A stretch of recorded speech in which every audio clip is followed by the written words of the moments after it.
Halo guys, beberapa waktu yang lalu saya melaksanakan pembelajaran berbasis proyek bersama peserta didik kelas 11 IPS dengan materi tentang keragaman budaya Indonesia. Pembelajaran dilaksanakan dalam 3 kali pertemuan. Pada pertemuan yang pertama, peserta didik dikelompokkan untuk mendiskusikan tentang konsep.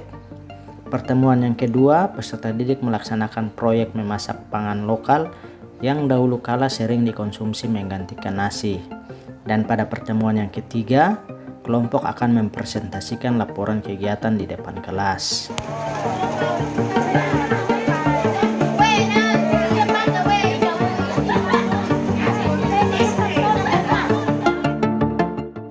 Salah satu makanan lokal yang akan dimasak oleh anak-anak yaitu kain atau sering disebut juga kedayan oleh masyarakat lokal. Saya mencoba mencari istilah bahasa Indonesianya di internet dan saya temukan namanya yaitu buah gayam. Kain atau buah gayam setelah dikupas isinya mirip seperti jengkol. Buah yang berwarna coklat adalah buah yang telah lama jatuh dan terendam air sehingga banyak ditemukan isinya rusak, sedangkan yang warna hijau adalah buah yang masih muda.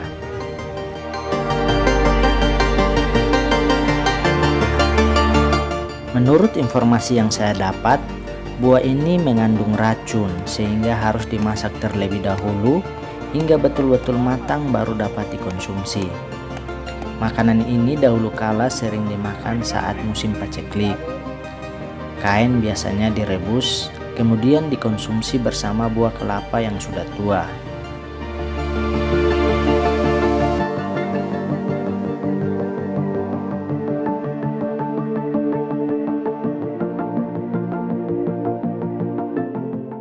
Akabilan, sejenis sagu bakar dan merupakan pangan lokal yang paling populer di Malaka.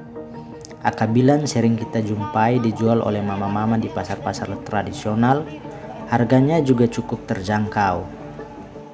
Kata akabilan sendiri terdiri dari 2 kata, yaitu akar yang artinya sagu dan bilan yang artinya bolak-balik.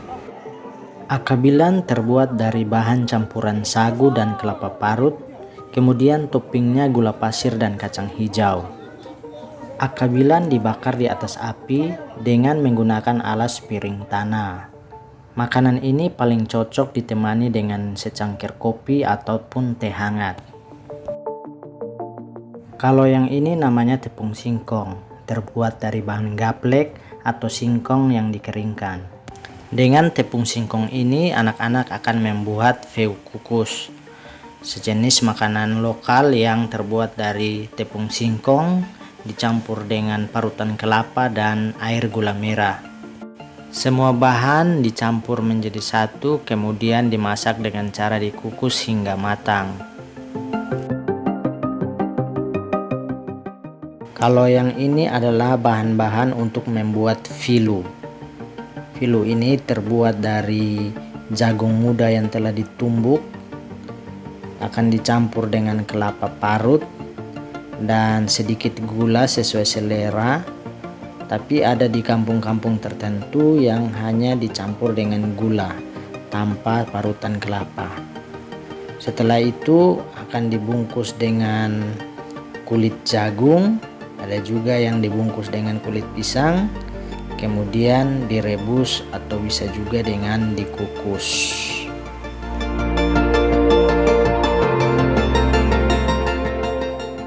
Pangan lokal lainnya yang akan dimasak yaitu siput atau keong laut yang banyak ditemukan di sekitaran pantai berlumpur. Dalam bahasa lokal sering disebut susu. Susu ini terdiri dari berbagai macam. Yang dibawa anak-anak ada 2 macam. Yang berukuran besar nama lokalnya susu leleu, yang artinya keong bulat, dan banyak ditemukan di dalam lumpur. Sedangkan yang ukuran kecil nama lokalnya susu metan notilun, yang artinya keong hitam berkuping, banyak ditemukan dalam lumpur dan di atas pohon bakau.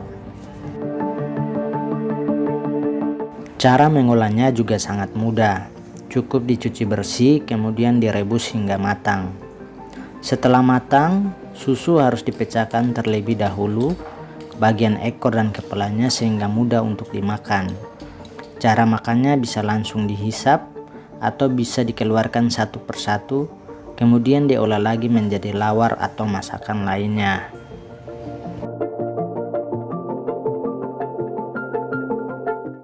Ada juga anak-anak yang membuat makanan lokal yang namanya hudi bobi. Hudi dalam bahasa lokalnya adalah pisang, sedangkan bobi adalah tumbuk. Jadi hudi bobi ini adalah makanan yang terbuat dari pisang yang ditumbuk, kemudian dicampur dengan parutan kelapa.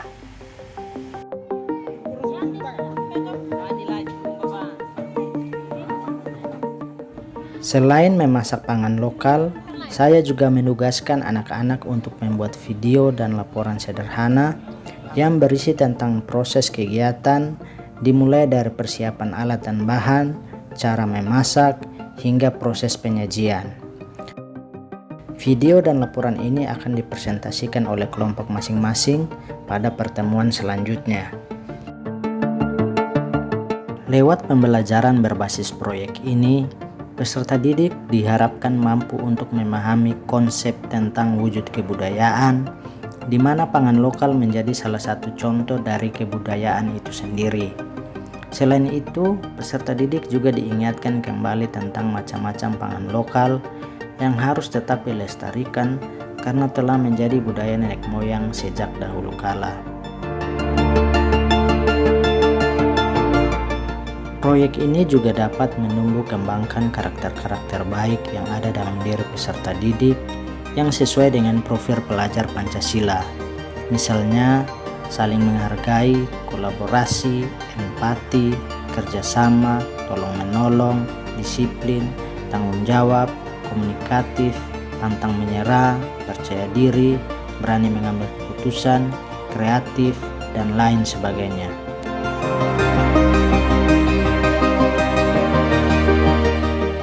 Sekian sedikit cerita dari pengalaman yang telah saya lakukan bersama anak-anak kelas 11 IPS SMA Negeri Bolan. Semoga cerita pengalaman kami ini bisa bermanfaat bagi teman-teman sekalian. Sampai jumpa lagi.